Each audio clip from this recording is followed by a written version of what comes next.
হে রাসূল তোমায় ভালোবাসি অন্তরে শুধু মুখে নয় জান্নাতের আশায় নয় হে রাসূল জাহান্নাম কেউ ডরি না সুবহানাল্লাহ পড়েন না হে রাসূল তোমায় ভালোবাসি অন্তরে শুধু মুখে না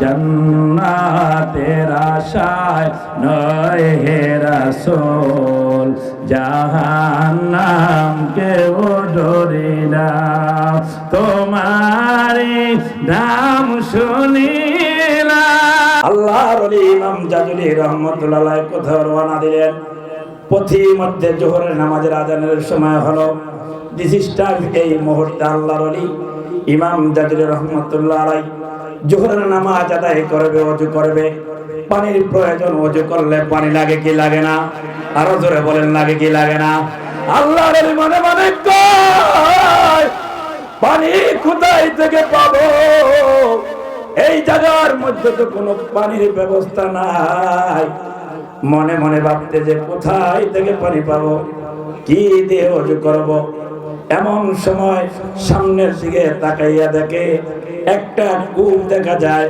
ইমাম জাজুলি রহমাতুল্লাহ আলাইহি আস্তে আস্তে ধীরে ধীরে তিনি কূপের নিকট অগ্রসর হলেন অ্যাডভান্স হলেন জোরে বলেন আল্লাহু আকবার এবার ইমাম জাজুলি রহমাতুল্লাহ আলাইহি কূপের নিকট গিয়া দেখে কূপের অনেক গভীরে পানি পানি তো উঠানের কোনো ক্যাপাসিটি নাই কোনো সিস্টেম নাই এবার আল্লাহর ওলি ইমাম জাজুলি রহমাতুল্লাহ আলাইহি মনে মনে কয় এই কূপ থেকে পানি উঠাইতে হলে একটা রশি লাগবে একটা বালতি লাগবে জবানটা খুলে বলা যাবে কিনা সুবহানাল্লাহ আবার আল্লাহর ওলি কয় কোথায় রশি পাবো কোথায় বালতি পাবো মনে মনে চিন্তা করতেছে হঠাৎ করে তাকাইয়া দেখে পার্শ্ববর্তী একটা ঘর থেকে জানালার ফাঁক থেকে ছোট একটা বালিকা আল্লাহর ওলি ইমাম জাজুলি রহমাতুল্লাহর দিকে তাকাইয়া তাকাইয়া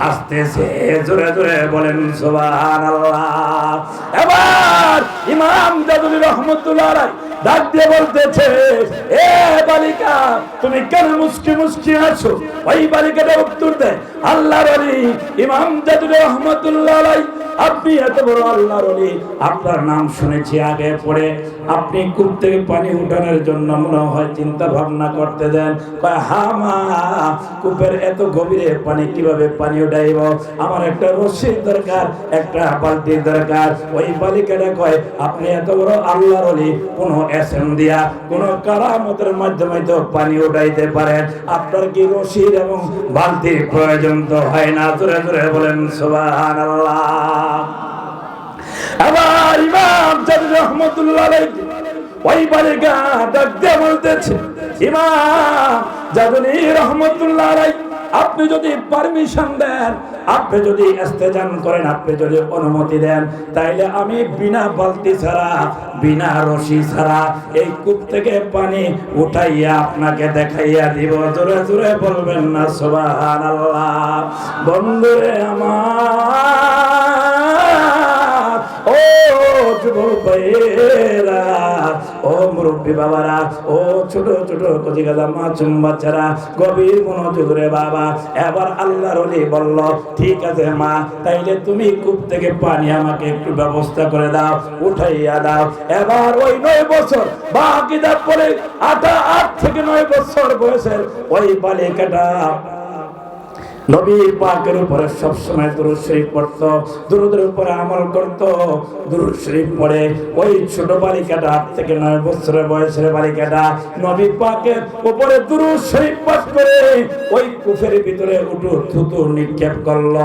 আমার আল্লাহ কুদরতে কামেলায় কূপ থেকে এইভাবে পানি উঠতে উঠতে কূপের উপর পর্যন্ত ভর্তি হয়ে গেল কানায় কানায় কূপটা ভরে গেল জোরে বলেন সুবহানাল্লাহ এবার ইমাম জাজুলি রহমাতুল্লাহ আলাইহি ডাক দিয়ে বলতেছে বালিকা, এ মা, তুমি কিভাবে এই কূপ থেকে বিনা রশি ছাড়া, বিনা বালতি ছাড়া পানি উঠাইলা? তুমি কোনো কারামত জানো কিনা? তুমি কোনো এমন কোনো ম্যাজিক জানো কিনা? তুমি এমন কোনো জাদু জানো কিনা? কয় না না না, আমি কোনো ম্যাজিক জানি না, আমি কোনো জাদু জানি না, তবে আমার একটা কারিশমা আছে। ওই কারিশমাটা হলো রহমাতুল লিল আলামিন মায়ার নবী দয়ার নবীজির উপরে আমি সব সময় দুরূদ শরীফ পাঠ করতাম। একবার জোরে বলা যাবে কিনা ইয়া রাসূলুল্লাহ? আমরা নবী চাই কি চাই না? ভাইরা আমার, বন্ধুরা আমার, ওই বালিকাটা দুরূদ শরীফ পড়ে ওই কূপের মধ্যে যখন ফু দিল, আল্লাহ তাআলা ওই দুরূদের বরকতে কূপের মধ্যে কানায় কানায় পানি দ্বারা আমার আল্লাহ ভরপুর করে দিয়েছে। জোরে বলেন আল্লাহু আকবার, আরো জোরে বলেন ইয়া রাসূলুল্লাহ। ছোট্ট জিকির করেন লা ইলাহা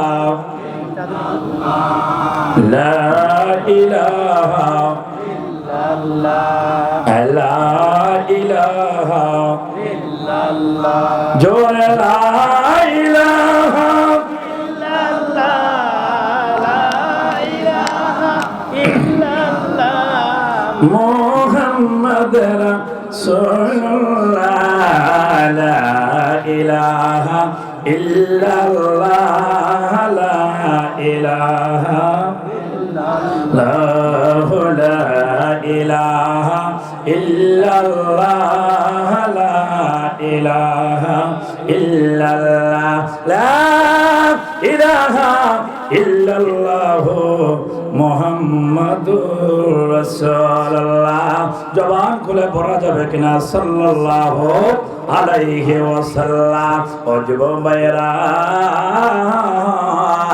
ও মুরব্বি বাবারা, এরে আমার, ও হানির পরের দশানির বাবারা, ও মনপুরের বাবারা, আশেপাশের এলাকার আশিকিন জাকিরিন মুহিব্বিন বাবাজিরা, ও বাবা, এক এক ফুলের এক এক গ্রাম।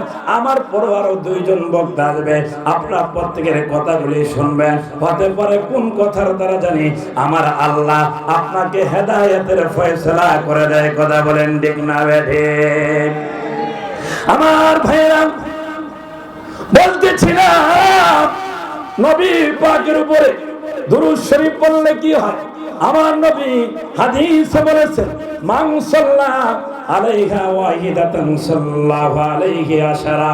অন্য হাদিসে আমার নবী বলেছেন, মান বাকা মিন খাশিয়াতিল্লাহ হারামাল্লাহু আলাইহিন নার। যারা বেশি বেশি করে নবী পাকের উপরে দুরূদ শরীফ পড়বে, আল্লাহর হুকুমগুলি মানবে, আল্লাহর ভয় অন্তরে নিয়ে, আল্লাহর ভয় অন্তরে জাগ্রত করে নবীর মুহাব্বত নিয়ে ইবাদত করবে, এবং আল্লাহর দরবারে চোখের পানিগুলি যদি আল্লাহর ভয়ে এক ফোঁটা চোখের পানি জমিনের মধ্যে ফেলাইতে পারে, আমার আল্লাহ কয়, যারা আমার ভয়ে ক্রন্দন করে, যারা আমার ভয়ে চোখের পানি ফেলায়, আলমিক আল্লাহ কাল কিয়ামতের ময়দানে আমার নবী বলতেছে হাদিসের মধ্যে, আমার আল্লাহ ওই ব্যক্তির জন্য জাহান্নামের আগুন হারাম করে দিবে।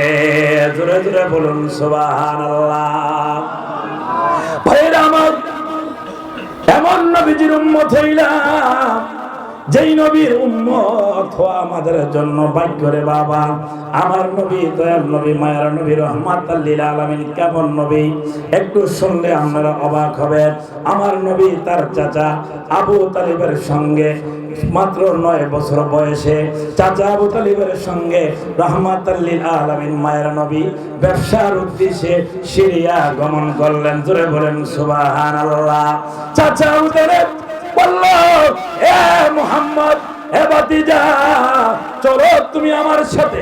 কাহা চাচা, কোথায় যাবে? কয় ব্যবসার উদ্দেশ্যে সিরিয়া আমরা রওনা দিব। চাচা আবু তালিবের সঙ্গে রহমাতুল লিল আলামিন মায়ের নবী, দ্বীনের নবী, চাচা আবু তালিবের সঙ্গে সিরিয়ার উদ্দেশ্যে ব্যবসায় রওনা দিলেন। যখন সিরিয়ায় গিয়ে দামেস্ক শহরে ছেড়ে ওই জর্ডানের মরুভূমিতে গিয়ে পড়ল, এবার মুহাম্মদ নবী কয়, চাচা ও চাচা, আমরা তো দুইজন চাচা ভাতিজা, আমরা তো ক্লান্ত হয়ে গেলাম, মরুভূমি জর্ডানের মরুভূমি হাঁটতে হাঁটতে আমাদের পাও তো ফুলে গেছে, আর সামনের দিকে আগানো যাবে না। এবার চাচা বলে, এ ভাতিজা মুহাম্মদ তাইলে কি করার দরকার? এবার নবী বলে, চাচা চলেন আমরা একটু সামনে আগাইয়া ওই যে একটা জীর্ণ শীর্ণ একটা মৃত গাছ দেখা যায়, ওই গাছের নিচে গিয়া আমরা একটু আশ্রয় নেই। জোরে জোরে বলবেন না সুবহানাল্লাহ। এবার ডাক দিয়ে বলতেছে, এ মুহাম্মদ, এ ভাতিজা, ঠিক আছে চলো আমরা দুইজনে ওই মধুরের সামনে আগায়া ওই যে একটা জীর্ণ শীর্ণ গাছ দেখা যায়, ওই গাছের নিচে আমরা বসি। সেখানে বসতে গিয়া আমার নবী এবং তার চাচা দুইজনে গিয়া বসলো। মৃত একটা গাছ, দ্বারা ডালাপালা নাই, যার মধ্যে কোনো পাতা নাই। হঠাৎ করে দূর থেকে একটা বহাইরা পাদ্রী, ওই খ্রিস্টান পাদ্রী দাঁড়াইয়া দাঁড়াইয়া মনে মনে কই, অনেক দিন যাবত এই জর্ডানের মরুভূমিতে, এই নিথুর মরুভূমিতে একটা গাছ দেখলাম, যে গাছটার কোনো ডালা নাই, যে গাছটার কোনো পাতা নাই, যে গাছটা কোনো জীবিত না, ওই গাছটা হলো মরা। এই গাছের নিচে কারা বসলো? ওই বহাইরা সামনের দিকে অগ্রসর হয়। এবার সালাম দিয়ে বলল, ভাই আপনারা কারা? আপনাদের ইন্ট্রোডাকশনটা আমাকে একটু দিবেননি? আপনাদের পরিচয়টা আমাকে একটু দিবেননি? জোরে জোরে বলবেন না মারহাবা। আরো সবাই জবান খুলে বলেন মারহাবা। ভাইরা আমার, বন্ধুরা আমার, ও পর্দার আড়ালের মা বোনেরা, যখন রাহমাতাল লিল আলামিন মায়ার নবী এবং তার চাচা, মায়ার নবী এবং তার চাচা আবু তালেব দুইজন যখন বসলো, ওই বহাইরা খ্রিস্টান পাদ্রী এবার সামনে কাছে যে সালাম বিনিময় করলো, বলল আপনাদের দুইজনের পরিচয়টাকে একটু জানতে যাই। এবার দুইজন পরিচয় দিল। একজন বলল, আমি হলাম আবু তালেব, আর ইনি হলো মুহাম্মদ, যাকে ছোটবেলায় আলামিন বলে ডাকতো। জোরে জোরে বলবেন না সুবহানাল্লাহ। এবার বহাইরা মনে মনে আশ্চর্য হয়ে গেল, আর বলতেছে, ও আল্লাহ, ও আল্লাহ, এই নিথুর মরুভূমিতে, উত্তপ্ত বালিময় মরুভূমিতে দীর্ঘদিন যাবৎ এই গাছটা জীর্ণ শীর্ণ ভাবে, ডালাবিহীন ভাবে, পাতা ছাড়া এই গাছটা দাঁড়িয়ে আছে। আজকে এমন একজন মানুষ এই গাছের নিচে পড়ছে। আল্লাহ, এখন যে দেখা যায় এই গাছের পাতাগুলি নতুন, এই গাছটা যে জীবিত, এই গাছটা যে সতেজ। ও আল্লাহ, আজকে কারণটা কি? তখন আমার আল্লাহ বলতেছে, আমার মায়ের নবী, আমার দয়ার নবী, আমার রহমাতাল লিল আলামিনের খাতিরে এই গাছের নিচে বসার কারণে আমি আল্লাহ তাআলা আমার বন্ধুর খাতিরে এই মরা গাছকে আমি আল্লাহ তাআলা জীবিত করে দিয়েছি। আরো জোরে বলুন আল্লাহু আকবার। নারে রিসালাত, নারে তাকবীর, আল্লাহু নারে রিসালাত, ইয়া রাসূলুল্লাহ, আল কোরআনের আলা, আল হাদিসের আলা, হযরত মাওলানা আব্দুল বরকতি সাহেব দক্ষিণ মশালি কলিয়ার নবী, সকলে পড়েন আল্লাহু আকবার। আমার ভাইরা, তারপর আমরা নবীকে চিনি না। নবীর শানে আলোচনা করলে শেষ করা যাবে না। আমি অদমের ভাষায় পৃথিবীর কোন আলেম মুহাক্কিক কেউ শেষ করতে পারবে না। আল্লাহর কোরআনের কথা, হাদিসের কথা, নবীর সম্মানের কথা, কবরের কথা, আসরের কথা, বিধানের কথা, পুলসরাতের কথা। তারপরে বন্ধু, আমি বিষয় ভিত্তিক দুরূদ শরীফের আমল করতে যে, তবে আমি একটু পর্দার আড়ালের মা বোনেরা, অনেক মা বোনেরা আইছে ওয়াজ শোনার জন্য। আমি মাদের সম্পর্কে দুই একটা কথা বলবো। কথা বলেন ঠিক না বেঠিক? আমার ভাইয়েরা, আমরা তো অনেক জায়গায় ওয়াজ শুনতে যাই, অনেক জায়গায় যাই, কিন্তু মহিলারা যায় না। তবে বর্তমানে অনেক মা বোনেরদের জন্য ব্যবস্থা আছে প্রজেক্টরের মাধ্যমে। জোরে কোন আলহামদুলিল্লাহ। আমার ভাইরা, আমার বন্ধুরা, পর্দার আড়ালের মা বোনদেরকে বলবো, গো মা, আজকে যারা মা এখানে আসছেন, গো মা, ও মা, আপনাদের গর্বের ভিতরে আব্দুল কাদের জিলানী রহমতুল্লাহ জন্মগ্রহণ করেছে। কথা বলেন ঠিক না বেঠিক? ও মা, যত আসছে মা গো মা, ও মা, আপনাদের মতনই আরেকজন মায়ের গর্ভে আছে, কথা বলেন ঠিক না বেড়ে? এজন্য গো মা, আপনি যদি আবেদা হন, আপনি যদি সলিহা হন, আপনি যদি তাহেরা হন গো মা, আপনি যদি কোরআন তেলাওয়াতকারী হন, আপনি যদি আল্লাহওয়ালা হন, আপনি যদি নবীওয়ালা হন, তাইলে গো মা আপনার সন্তানও আল্লাহওয়ালা হবে, কথা বলেন ঠিক না বেঠে? এজন্য মায়েদেরকে আমি বলবো, ও মা, যাদের ঘরের ভিতরে স্বামী আছে, ও মা, স্বামীর খেদমত করতে হবে, 5 ওয়াক্ত নামাজ পড়তে হবে, রমজানের রোজাগুলি রাখতে হবে, পর্দা করতে হবে, আর স্বামীর সম্পদগুলি যা আছে ঘরের ভিতরে, এই মালগুলিকে সংরক্ষণ করতে হবে, কথা বলেন ঠিক না বেঠে? আমার ভাইয়েরা, ও পর্দার মা বোনেরা, গভীর মনোযোগ। একবার আমার নবী মদিনায় গিয়া হযরত আয়েশা সিদ্দিকা রাদিয়াল্লাহু তাআলার গৃহের মধ্যে অবস্থান করতেছিলেন। যখন রাত্র গভীর হয়ে গেল, ও বন্ধুরা, ও আমার যুবক ভাইরা, ও বৃদ্ধ বাবারা, গভীর মনোযোগ। যখন হযরত আয়েশা সিদ্দিকা রাদিয়াল্লাহু তাআলার ঘরে গিয়ে মদিনায় গিয়ে আমার নবী রাহমাতুল লিল আলামিন রাত্র যখন যাপন করলেন, গভীর রজনী যখন হয়ে গেল, গভীর রজনী হওয়ার পর আয়েশা সিদ্দিকা রাদিয়াল্লাহু তাআলা চোখগুলি মেলে দেখে নবী তার ঘরের ভিতরে নাই, বিছানায় নাই। আয়েশা ঘুম থেকে উঠে তার মনটা ছটফট ছটফট করতে দেয়, আর মনে মনে ভাবতেছে, রাহমাতুল লিল আলামিন কোথায় গেল মায়ার নবী, দয়াল নবী, আমার কাছে তো কিছু বলল না। আয়েশা মনে মনে আমার মনে সাক্ষী দেয়, আমার নবী রাহমাতুল লিল আলামিন মনে হয় মসজিদে নববীর মধ্যে গিয়েছে। একবার জোরে বলা যাবে কিনা সুবহানাল্লাহ? বাবাজিরা আমার, বন্ধুরা আমার, আয়েশা সিদ্দিকা রাদিয়াল্লাহু তাআলা কিতাব প্রমাণ করে মহিলাদের মধ্যে আয়েশা সিদ্দিকা রাদিয়াল্লাহু তাআলা নবীর স্ত্রীর মধ্যে একজন সুবিজ্ঞ এবং জ্ঞানী, খুব জাকিউন, মেধাবী একজন লোক।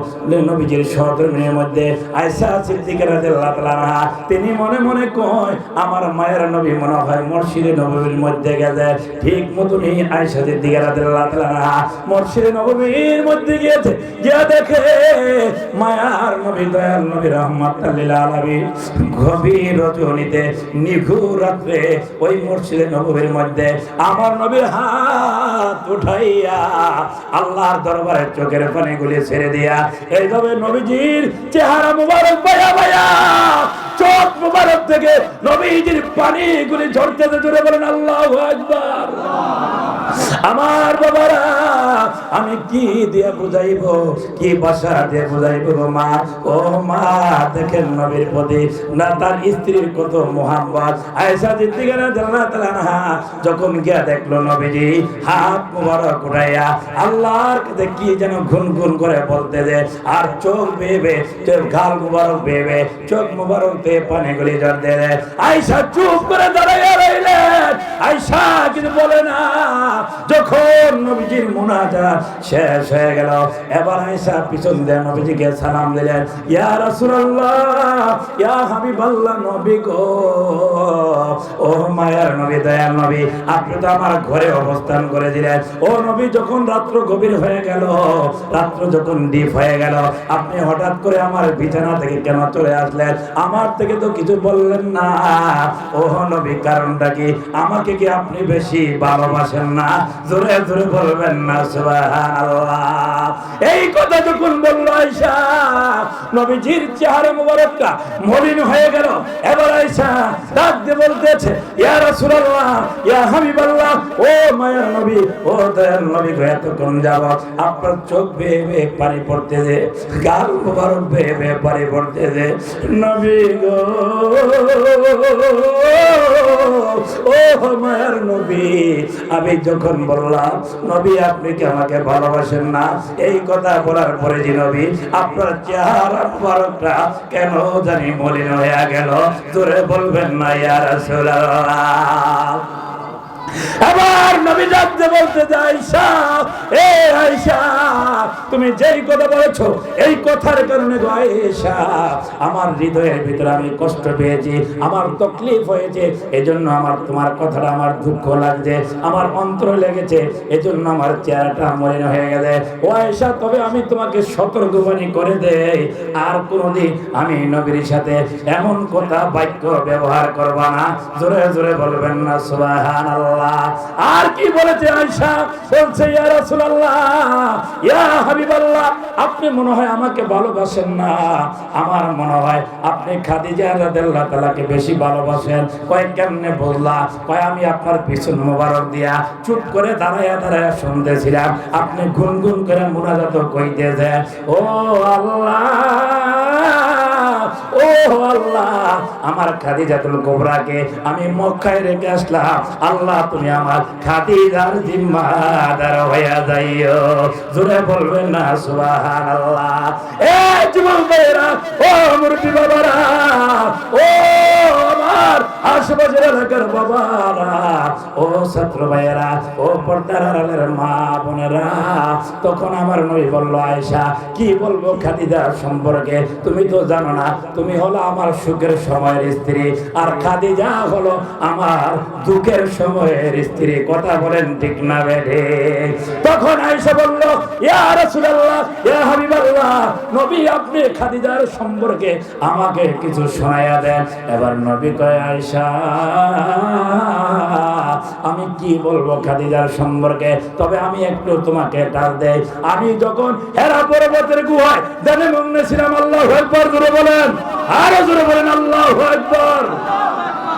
আমি যখন ওই হেরা পর্বতের গুহায় ধ্যানে মগ্নে ছিলাম, ওই পাহাড় বাইয়া বাইয়া অনেক হাজিরা হেরা পর্বতের গুহায় যাইতে পারে না, কিছুক্ষণ গিয়ে আবার নাইমা যায়, আবার কেউ বইয়া থাকে, কিন্তু খাদিজা রাদিয়াল্লাহু তাআলা আনহা ওই পাহাড় বাইয়া বাইয়া প্রতিদিন আমি নবীর কাছে 3 বার খাবার নিয়ে যাইতো। জোরে বলবেন না সুবহানাল্লাহ। এ আয়েশা, এত কষ্ট আমার খাদিজা করেছে, আর যখন আমি 40 বছর বয়সে নবুয়তি পাই, যখন আমি এতিমের মতো মক্কার আশেপাশে ঘোরাফেরা করি, তখন আমি মনে মনে করি আমিও তো নবুয়তি পাইলাম, মক্কার জমিনের একটা কাফেরও আমাকে মানতেছে না। তখন খাদিজা আমার সামনে এসে বলতেছে, ইয়া রাসূলুল্লাহ, ইয়া হাবিবাল্লাহ, আপনাকে যদি মক্কার অলিতে গলিতে একটা লোক যদি রাহমাতাল লিল আলামিন বলে, আপনাকে যদি স্বীকারোক্তি না দেয়, আমি খাদিজা পড়ে নিলাম লা ইলাহা ইল্লাল্লাহু মুহাম্মাদুর রাসূলুল্লাহ সাল্লাল্লাহু আলাইহি ওয়াসাল্লাম। জোরে জোরে বলবেন না মারহাবা, একটু মুহাব্বতে পড়েন আল্লাহুম্মা সাল্লি, জোরে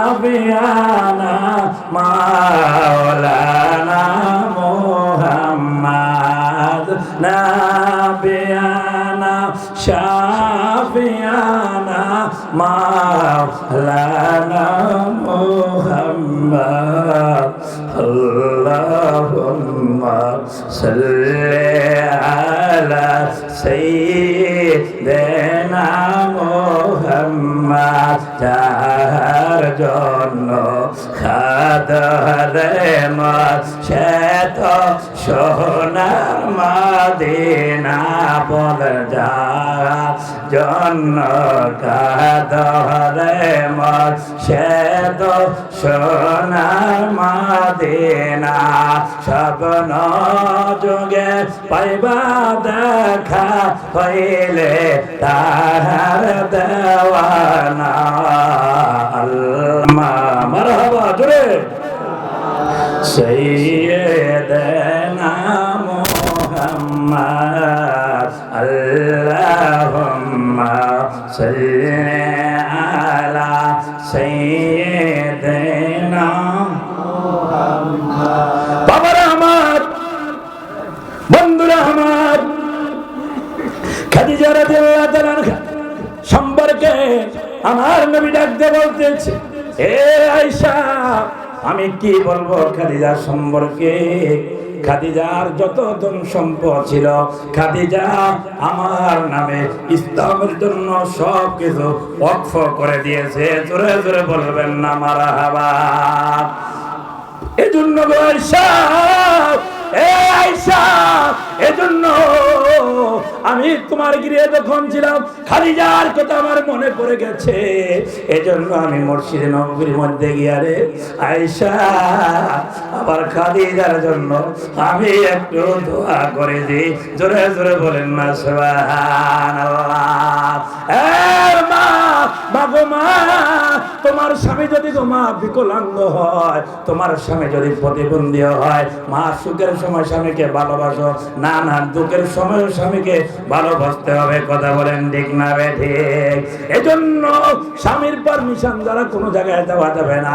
কারণ বর্তমানের যুগে যে প্রতিষ্ঠান, যেই অবস্থা, যত জায়গার ভিতরে যায় সব জায়গার ভিতরে মহিলার মহিলা। কথা বলেন ঠিক না বেঠিক? এমনও মহিলা আছে, এমনও জায়গা আছে আপনি গেলে দেখবেন 10 জন মাত্র পুরুষ আর সব হলো মহিলা। ঠিক কিনা জোরে বলেন?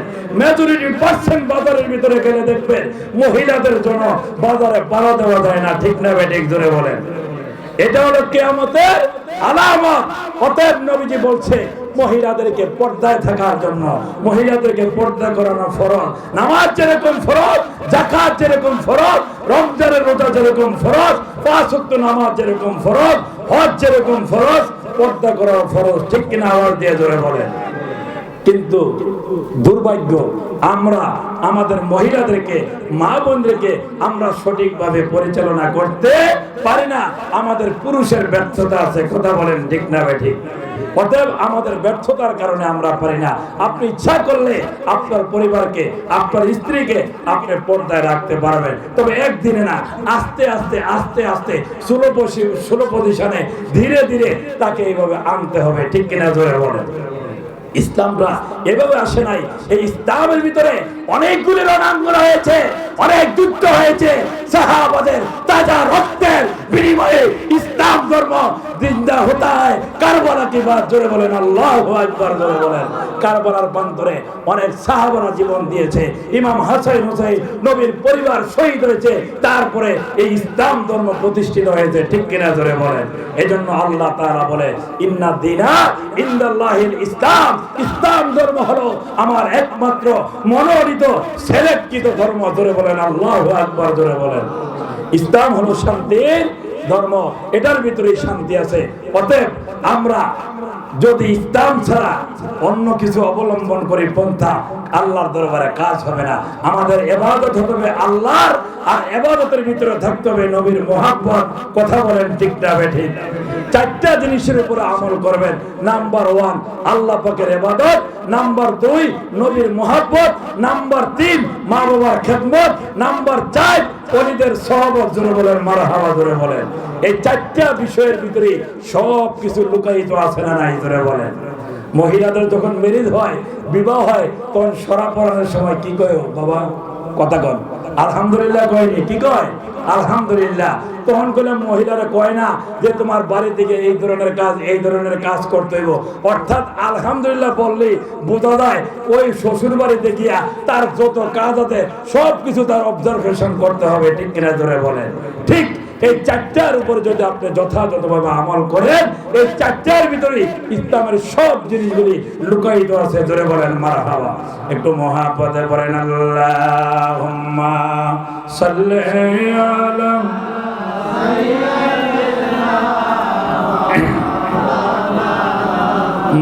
মুহাম্মাদ ওয়া আলা আলি সাইয়্যিদিনা মাওলানা মুহাম্মদ। বাবার আমার, এ যুবক ভাইরা, পর্দার আড়ালের মা বোনেরা, ও মা গো মা, আজকে গো মা একটু আমল করে যান গো মা, জীবনে কত ওয়াজ শুনছেন, আজকে আমি গুনাহগার বরকতের দুই একটা কথা শুনে যান, হতে পারে গো মা কোন কথার দ্বারা জানি আপনার কাল কিয়ামতের ময়দানে আমার আল্লাহ নাজাতের উসিলা বানায়া গো মা আপনাকে আমার আল্লাহ জান্নাত দেওয়ার ক্ষমতা আছে না নাই? আরো জোরে বলেন আছে না নাই? কারা কারা আমরা জান্নাতে যেতে দেয় হাত উঠে দেখেন, নারে তাকবীর, নারে রিসালাত, ওয়াজ মাহফিল, ওয়াজ মাহফিল। আল্লাহ তোমার দরবারে এই হাতগুলি তুমি কবুল করে নিও, জোরে বলেন আমিন। সবাই জোরে বলেন আলহামদুলিল্লাহ। এতক্ষণ প্যান্ডেল খালি আছিল বাবা, ঠিক না ভাই? ঠিক। আলহামদুলিল্লাহ এখন বললাম প্যান্ডেল মোটামুটি 2 ভাগ ভরে গেছে, জোরে আলহামদুলিল্লাহ জোরে পড়েন না। আমি আপনাদের দোয়া অদম গুনাহগার যেখানে যাই একটু মানুষ একটু আইনা দেই, যেমন একটু পরের বক্তারা একটু ওয়াজ কইরা শোনাইতে পারে, বক্তারা যদি শ্রোতা না থাকে তাহলে ওয়াজ করবো কে করে? কথা কোন ঠিক না বেটি?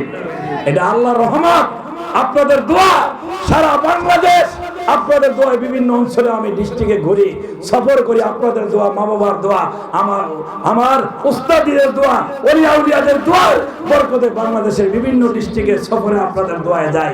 আগামী দিনে আমার প্রোগ্রাম দক্ষিণে পাঁচগড়িয়া, আবার আগামী 28 নভেম্বর শুক্রবার সোনারগাঁ নারায়ণগঞ্জ প্রোগ্রাম আছে, ধারাবাহিকভাবে ইনশাআল্লাহ চলতে থাকবে। আপনারা আমার জন্য দোয়া করবেন, আমি যেন দিনের দায়ী হিসাবে সারা বাংলার আনাচে কানাচে ইসলামের কথাগুলি, ইসলামের সুবহান স্বার্থে যেন প্রচার করতে পারি। সকলে চিৎকার করে জোরে বলেন আমিন। ভাইয়েরা আমার, বলতেছিলাম বন্ধুরা আমার, মা বন্ধুকে বলতেছিলাম, এ মা, ফেরাউনের নাম আপনারা শুনছেন, ফেরাউনের স্ত্রীর নাম কি? সবাই বলেন বিবি আসিয়া। জোরে বলেন কি? বিবি আসিয়া। আরো জোরে বলেন বিবি। মাশাআল্লাহ, এই তো আমার মুসলিমরা সবাই ওয়াজ জানে। সবাই বলেন ফেরাউনের স্ত্রীর নাম কি? বিবি আসিয়া। দেখেন বিবি আসিয়া ফেরাউনের স্ত্রী ছিল, ফেরাউন কত তকলিফ দিয়েছে, কত কষ্ট দিয়েছে, তারপরে বলেন আসিয়া তার ধর্ম মানে নাই, ঠিক কিনা? জোরে বলে। ভাইয়েরা আমার, যুবক ভাইয়েরা, পর্দার মা বোনেরা, ও মা, আপনাদের উদ্দেশ্যে বলছি গো মা, ও মা, দিলের কান লাগায়া শুনবেন গো মা। ফেরাউনের স্ত্রী বিবি আসিয়া একদিন কিতাবের মধ্যে আছে, বিবি আসিয়া ঘরের মধ্যে, গৃহের মধ্যে বসে বসে বিবি আসিয়া মাথাগুলি, চুলগুলি আশ্রাইতেছিল। সাডেনলি হঠাৎ করে ওই হাত থেকে তার চিরুনিটা মাটির ভিতরে পড়ে গেছে। জোরে বলা যাবে কিনা আল্লাহু আকবার। আমার ভাইয়েরা, ও আমার যুবক ভাইয়েরা, ও আমার মুরব্বী বাবারা, ও কলিজার যুবক ভাইয়েরা, ও আমার ছাত্র ভাইয়েরা, মা বোনেরা, যখন হাত থেকে তার চিরুনিটা মাটিতে পড়ে গেল, ওই চিরুনিটা মাটি থেকে কুড়িয়ে আনার সময়, উঠানোর সময় হঠাৎ করে আসিয়ার জবান থেকে একটা ভাষা বের হয়ে গেল, আল্লাহ, ও আল্লাহ, আমি ফেরাউনের নির্যাতন আর সইতে পারি না। এই ফেরাউনের অত্যাচার, নির্যাতন থেকে সকল মানুষকে তুমি হেফাজত করিও। জোরে বলবেন না আমিন। আমিন ও আমিন ও আমিন, আমিন ও আমিন ও আমিন ও আমিন। আল্লাহ তুমি হইয়া যাইও জামিন, আল্লাহ তুমি হইয়া যাইও জামিন। জোরে বলুন আল্লাহু আকবার। ভাইয়েরা আমার, বন্ধুরা আমার, গভীর মনোযোগ। যখন চিরুনিটা মাটি থেকে উত্তোলন করতেছিলেন যুধিষ্ঠির, এই মুহূর্তে যখন আসিয়ার জবান থেকে এই বাক্যটা বের হয়ে গেল, আল্লাহ, ফেরাউনের নির্যাতন থেকে আমাকে রক্ষা করো, সবাইকে রক্ষা করো। এই সময়ে ফেরাউন ধীরে ধীরে বাসার কাছে আসছিল, ঘরের নিকটে আসছিল। ফেরাউন তার কথাটা ফেরাউনের কানে শুনেছে, ফেরাউন এই কথাটা শুনছে। এবার ফেরাউন আসিয়ার ঘরে আইসা কয়, ও আসিয়া, তুমি একটু আগে ঘরের ভিতরে কি বললা?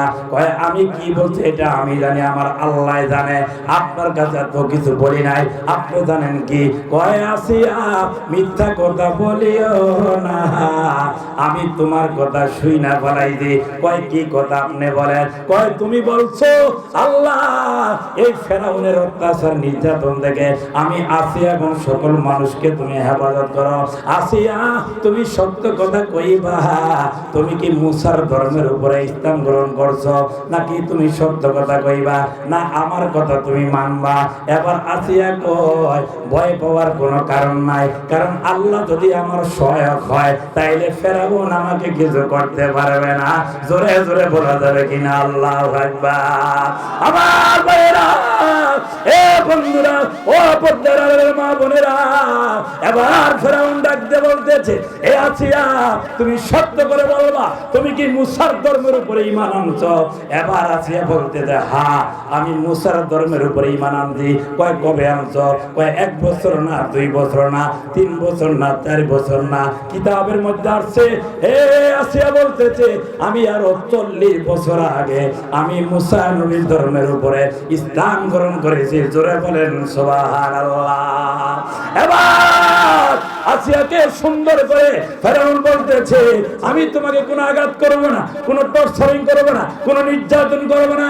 হে আসিয়া তোমাকে আমি একটা জান্নাতের মতো অট্টালিকা দিব, একটা সুন্দর বাড়ি দিব, তুমি এই ধর্ম ছাইরা আমার ধর্ম মানো। আসিয়া মনে মনে কয় দুনিয়ার সব সম্পদ যদি আবার তুমি দাও তারপরও আমি আসিয়ার ঈমান কিনতে পারবা না। জোরে বলবেন না সুবহানাল্লাহ। এ যুবকেরা, এ মুরব্বি বাবারা, পর্দার মা বোনেরা, আসিয়া কয় আমার যত শাস্তি দেন যত পানিশমেন্ট দেন আমি মেনে নেব, তবে আমি সত্য কথা বলবো। আমি 40 বছর আগে তার ধর্ম মানছি। এবার আসিয়া কয়, এবার ফেরাউন কয় এখনো সময় আছে, তুমি তার ধর্ম ছাইরা দিয়া আমার কথা মানো। আসিয়া কয় না আমার পক্ষে সম্ভব নয়। আল্লাহু আহাদ, আল্লাহ এক, আল্লাহু আহাদ, আল্লাহ এক, আল্লাহর একত্ববাদ ছাড়া আমি কাউকে কথা মানব না। জোরে জোরে বলবেন না সুবহানাল্লাহ।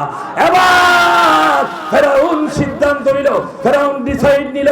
এবার মনে মনে কয় সুন্দর ভাষা দিয়া সুন্দর ল্যাঙ্গুয়েজ দিয়া সে আমার কথায় আসবে না, তাকে তো শাস্তি দিতে হবে। এবার বাবারে ও মা দেখেন আসিয়াকে উলঙ্গ কইরা শরীরের সব কাপড়গুলি খুলে ফালাইয়া দিছে। এবার গো মা আসিয়াকে মাটির ভিতরে শোয়াইয়া ফেরাউন কি করলো? আসিয়ার পায়ের মধ্যে পেরেক লাগাইছে, হাতের মধ্যে পেরেক লাগাইছে। কয় এখনো সময় আছে, তুই তার ধর্ম ছাড় আমার ধর্ম মান। কয় যদি তুমি আমাকে মেরে ফেলো তারপরও আমি তোমার ধর্ম মানব না। জোরে বলা যাবে কিনা আল্লাহু আকবার। আমার ভাইরা পরিশেষে দেখে আসিয়ার জবান থেকে তার কথা আসে না, একমাত্র আসিয়া বলে আল্লাহ, ও আল্লাহ তোমার ছাড়া তো আমার কেউ নাই, কারণ আমি যদি তোমার কাজ করে থাকি আল্লাহ তুমি আমার কাছে তুমি আমার জিম্মাদার হয়ে যাইবা। ও আল্লাহ ফেরাউন আমাকে যত নির্যাতন করুক না কেন, যত মারধর করুক না কেন, আমি ফেরাউনের কথা মানব না। জোরে বলেন সুবহানাল্লাহ। এবার ফেরাউন কয় এই শাস্তি তোকে দেওয়া হবে না, এই শাস্তি হবে না, তোকে আরো উন্নত শাস্তি দিতে হবে। এবার একটা কড়াইয়ের ভিতরে গরম তেল বসাইলেন, গরম তেল বসাইয়া ওই তেলগুলি এমন ভাবে হট করছে, পানি যখন গরম হলে এইভাবে ভুরভুরি ছেড়ে দেয়, এমনি ভাবে তেলগুলি গরম কইরা আসিয়াকে ওই তেলের কড়াইয়ের ভিতরে ছাড়ছে। চামড়া ঝরে গেছে, শরীরের সবগুলি পুড়ে গেছে। তারপরও ফেরাউন কয় এখনো সময় আছে, তুই তার ধর্ম ছাড় আমাকে মান। ফেরাউন তেলের কড়াইয়ের ভিতরে থেকে আগুনের কয় আমি আল্লাহ ছাড়া কাউকে মানব না। আরো বড় করে বলেন আল্লাহু আকবার। আর আমাদের দেশের মহিলা গো বাবা এত আরামে রাহার পরও দেখেন বেড়ারা যদি একটা বেজবায় কথা কয় 3 দিন পর্যন্ত মাথার চেহারার দিকে চাওয়া যায় না। কথা কোন ঠিক না বেটি? হ্যাঁ, তারে কত সরষের তেল দিয়া, ঘি দিয়া, কত রঙ্গমঙ্গ বিনোদন দিয়া কইতে ও সখীর মা, ময়নার মা চেহারাটা এমন করে রয়েছে গিলা, কথা কইও না, কালকে মনে নাই কি কইছিল আমারে, কথা কোন ঠিক না বেটি, হেটা কি ভুলে গেছো তুমি সন্তান হইতে, কথা কোন ঠিক না বেটি। এমন মহিলা আছে না নাই?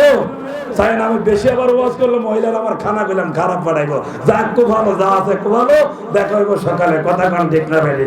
অসুবিধা নাই, জোরে কন্যা মারা হবা। ও মা, এজন্য মা বোনদেরকে পায়ে ধরে বলছি গো মা, তোমার স্বামী যদি বিকলাঙ্গ হয়, তোমার স্বামী যদি অন্ধ হয়, তোমার স্বামীর যদি পাও না থাকে, তোমার স্বামী যদি মূর্খ হয়, বিবাহের পরে পৃথিবীর মধ্যে আল্লাহর পরে, রাসূলের পরে তোমার সবচেয়ে আপন হলো স্বামী, কথা বলেন ঠিক না বেঠিক? এজন্য গো মা, পর্দা করতে হবে, স্বামীর কথা মানতে হবে। আল্লাহ যেন সকল মা বোনদেরকে ওই আসিয়ার মতো কবুল করে, জোরে বলেন আমিন। খাদিজা রাদিয়াল্লাহু আনহার মতো কবুল করে, ফাতেমা রাদিয়াল্লাহু আনহা নবীর কন্যা, তাকে বলেছে আলী রাদিয়াল্লাহু তাআলা, এ ফাতেমা, ও ফাতেমা, তোমাকে আমি বলে দিয়ে যাই, তোমার কথার দ্বারা, তোমার বাক্যের দ্বারা, তোমার ব্যবহারের দ্বারা যদি আলীর মনে কষ্ট পায়, আমি নবী রাহমাতুল লিল আলামিন, তুমি আমার কন্যা হয়েও তোমাকে আমি বলে গেলাম, যদি তোমার কথায় আলীর মনে কষ্ট পায়, তাইলে আমি নবী, তুমি মৃত্যুর পরে গো ফাতেমা, তোমার জানাজায় আমি শরীক হব না। জোরে করে আল্লাহু আকবার। দেখেন, তারপরেও দেখেন কত কথা, কঠিন কথা বলেছে, যে তোমার কথার দ্বারা যদি কষ্ট পায়, তাইলে কিন্তু তোমার জানাজায় আমি শরীক হব না।